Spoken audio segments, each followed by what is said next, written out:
¿Qué pasa con el puerto de Chancay? ¿Por qué China ha pagado millones de dólares por este puerto? ¿Realmente es la vía al primer mundo de Perú? Quédate para conocer esta y otras preguntas en Ecos Financieros. Un espacio de geopolítica, economía, finanzas e inversión. El puerto de Chancay está ubicado a unos 80 kilómetros de Lima. Es un megaproyecto diseñado para conectar Sudamérica con Asia. Está pensado para manejar millones de toneladas de carga al año, recibiendo los barcos más grandes del mundo. Este puerto no solo modernizará la infraestructura portuaria peruana, sino que también busca posicionar al país como un eje logístico clave en la región. Por y algo más, el proyecto está financiado mayoritariamente por China a través de COSCO Shipping, quien posee el 60% de la inversión total.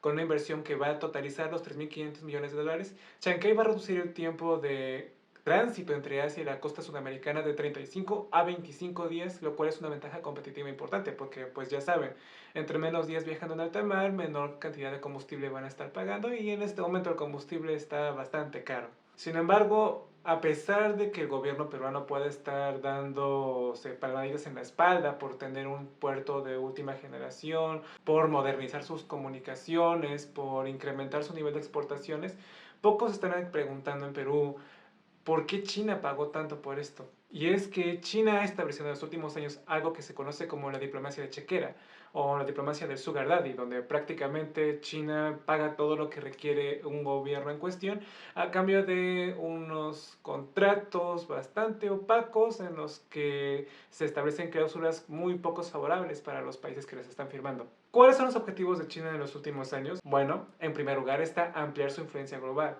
El puerto de Chancay va a formar parte de la iniciativa de la Franja y la Ruta, una estrategia para conectar su economía con mercados clave y asegurar rutas comerciales para la exportación de minerales y productos agrícolas, así como la importación de bienes desde China. Al mismo tiempo, China con este puerto va a generar ingresos porque COSCO Shipping va a cobrar las tarifas portuarias, los costos por almacenamiento y servicios logísticos acorde a lo que se esté llevando a este puerto. Es decir, prácticamente China se va a hacer con divisas internacionales para los barcos que deseen usar este puerto y llevar sus mercancías desde Sudamérica hasta cualquier parte del Pacífico. Al mismo tiempo, China va a fortalecer su posición geopolítica porque con proyectos como este, China va a incrementar la dependencia de países sudamericanos a su financiamiento y a su infraestructura.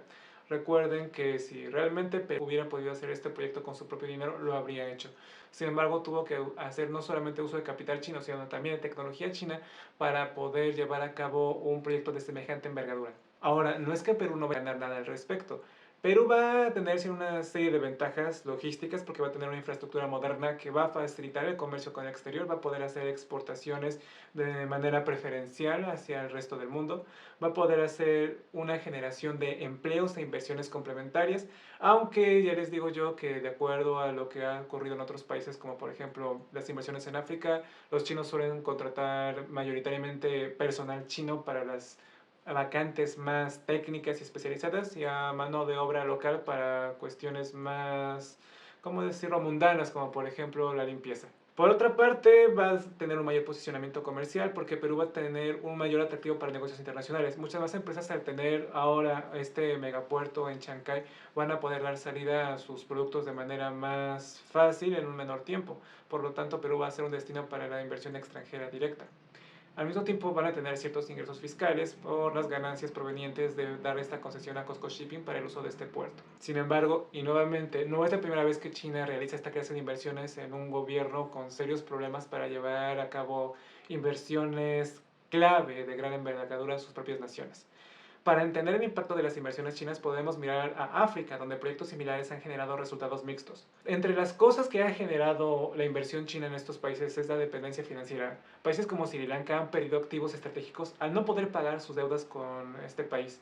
Por ejemplo, está el puerto de Hambantota, que fue cedido a empresas chinas por 99 años al serle imposible al gobierno de Sri Lanka pagar la deuda que había establecido con el gobierno chino. En el papel el puerto sigue siendo suyo, pero en la práctica cederle 99 años de control de este puerto al gobierno chino pues es prácticamente haberlo perdido. También va a existir una falta de transferencia tecnológica, pues muchas obras van a depender de mano de obra y tecnología chinas, dejando a los países receptores con poca capacidad para operar y mantener estas infraestructuras. Después de todo, el idioma chino es uno de los idiomas más complicados de aprender a lo largo del mundo y muchos de los manuales y tecnología están en ese idioma. razón por la cual los chinos siempre traen a su propio personal y sus propios técnicos para operar todo tipo de maquinarias. Al mismo tiempo se ha visto un impacto económico desigual. Aunque los proyectos generan crecimiento a corto plazo, los beneficios suelen concentrarse en sectores vinculados a la exportación de materias primas. Y si nos ponemos a pensar en qué es lo que ofrecen los países que son del primer mundo, suelen ser servicios intangibles, servicios financieros, servicios relacionados con la tecnología, de la información. Entonces, este tipo de inversiones, lejos de hacer que un país pueda hacer esa transición de cambiar su modelo de negocios exportando materias primas por crear empresas industriales y luego hacer un sector de servicios fuerte, realmente los termina estancando como lugares para que simplemente sirvan para la extracción de recursos. Al mismo tiempo, estos países africanos donde se han regenerado estas inversiones han tenido una presión geopolítica muy intensa, pues China utiliza estos proyectos para ganar influencia de foros internacionales, limitando la soberanía de los países receptores. Podemos encontrar otros ejemplos donde estas mega inversiones y creación de proyectos clave para naciones no han tenido el resultado que esperaban en aquellos países.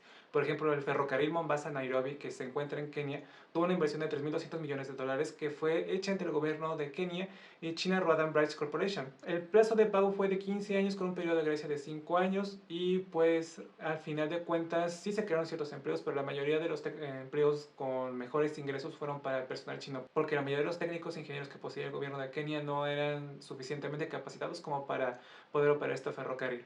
Mientras tanto, el proyecto hidroeléctrico de Bui, que se encuentra en Ghana, tuvo una inversión de 622 millones de dólares y fue hecha entre el gobierno de Ghana y Sino Hydro Corporation. El plazo de pago fue de 20 años con una tasa de interés del 2% anual. Sin embargo, parte del reembolso se va a realizar mediante la exportación de cacao a China, lo que ha suscitado críticas sobre la dependencia económica y la posible explotación de recursos naturales. Prácticamente ha hecho que Kenia sea un país relativamente subordinado a China tanto por el financiamiento como la transferencia tecnológica. Una cuestión que debería preocupar a los peruanos que han visto ya la inauguración del puerto de Chancay es qué firmó exactamente el gobierno peruano con el gobierno chino. Y es que los contratos que suelen firmar los chinos con estos gobiernos suelen ser bastante opacos y tener cláusulas que tienden a ser bastante negativas para los gobiernos firmantes. No hay motivos por los cuales uno podría especular que el gobierno peruano no ha sido víctima de alguna clase de cláusulas que en caso de impago podrían hacer que el gobierno chino tome completo control del megapuerto de Chancay. Al mismo tiempo se sabe que el gobierno chino ha dado una gran inversión para construir un segundo megapuerto en Ito que va a permitir la conexión entre la nación brasileña y la nación peruana. Sin embargo, esta inauguración y esta escalada de inversiones en China no es algo nuevo en Sudamérica. De hecho, en las últimas 2 décadas el gobierno chino ha realizado inversiones a lo largo y ancho de Sudamérica, en Argentina, en Chile, en Brasil principalmente. Por lo cual la verdadera pregunta es ¿por qué el tío Sam permitiría todo esto? Es bien conocida la doctrina Monroe, en la cual el tío Sam juró y perjuró que América sería para los americanos. Y ya sé, latino, que me estás viendo que si fuiste a clases de geografía, que Latinoamérica está en América. Sin embargo, lo que se refiere a la doctrina Monroe es que Estados Unidos no debería permitir bajo ninguna circunstancia que ninguna nación en ninguna parte del globo se meta en lo que él considera su patio trasero. Al principio fue para impedir el acceso de monarquías europeas, luego para la Unión Soviética y ahora es con el gobierno chino. Ahora con la llegada de Marco Rubio como secretario de Estado en el gobierno trumpista, vamos a ver una mayor participación del tío Sam en lo que van a ser la política latinoamericana. El gobierno estadounidense se caracteriza por ser un poquito más caótico en relación a sus relaciones con los gobiernos que prácticamente tienen injerencia de países que suele ver como adversarios. Para mí no es casualidad que Perú haya recibido 2 pseudogolpes de Estado y tanta inestabilidad política en los últimos años y que en Bolivia esté ocurriendo algo similar. No estoy diciendo que el tío Sam va a dar un golpe de Estado, que va a tratar de hacer algún tipo de intervención armada para tratar de impedir que China se meta en su patio trasero. Sin embargo, vamos a ver una participación mucho más activa del tío Sam en los próximos 4 años porque prácticamente Estados Unidos se ha quedado dormido. Ahora, la cuestión es que uno no puede culpar a gobiernos como los de África para haber hecho estos tratos que son bastante injustos con ellos. A final de cuentas tenían que decidir entre firmar con el diablo o quedarse con las manos vacías y prefirieron firmar con el diablo. La cuestión aquí es si Perú no podría haber hecho las inversiones por sí mismos. Realmente creo yo que si el gobierno peruano hubiera podido hacer esta inversión con su propio capital, lo habría hecho. Si el tío Sam nunca llegó a ofrecerle cantidades ingentes de dinero para poder llevar a cabo estos proyectos es porque se ha quedado en sus laureles, estando más al pendiente de lo que ocurre en Medio Oriente, en Rusia y en Europa, que mirando cómo se están metiendo en su jardín. Entonces, personalmente considero que Perú va a atravesar un camino realmente similar a lo que vimos en África. Mejorará su nivel de exportaciones, recaudará la mayor cantidad de ingresos, pero como de ninguna forma es dueño de la infraestructura que China le ha construido, las cuestiones que pueda hacer con este puerto y con el de Ito van a ser bastante limitadas.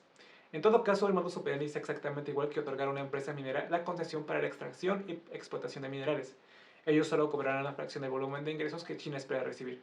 Si a ello le añadimos la dependencia de tecnología y financiamiento chino, junto con los altos niveles de deuda, pues bueno, es muy poco probable que Perú pueda estar viéndose en los próximos 10 o 20 años como una potencia hegemónica mundial. ¿Que va a tener una mayor importancia en la región? Sí, completamente. Pero es por el volumen de comercio exterior que van a verse a raíz de la inauguración de estos dos puertos, que ya el de Chancay que ya se inauguró y próximamente el de Ito. Probablemente lo que veamos en los próximos años van a ser alguna clase de huelgas por trabajadores peruanos que van a estar inconformes con el hecho de ver que los chinos están llevando una buena cantidad de ingresos y el gobierno peruano no cobra mucho de estos ingresos. Sin embargo, aquí la pregunta es, ¿qué habrían hecho ustedes si hubieran estado en la posición del gobierno peruano? ¿Habrían firmado con el gobierno chino a pesar de todas aquellas cuestiones adversas que han ocurrido con los países africanos? ¿O habrías esperado que el tío Sam se apiadara de ti y te financiara tu propio megapuerto? Déjame tus comentarios en la descripción y por favor suscríbanse, denle like, compartan y les agradezco mucho por seguirme en esta emisión. Esto ha sido Ecos Financieros, nos vemos en la siguiente emisión. Nos vemos.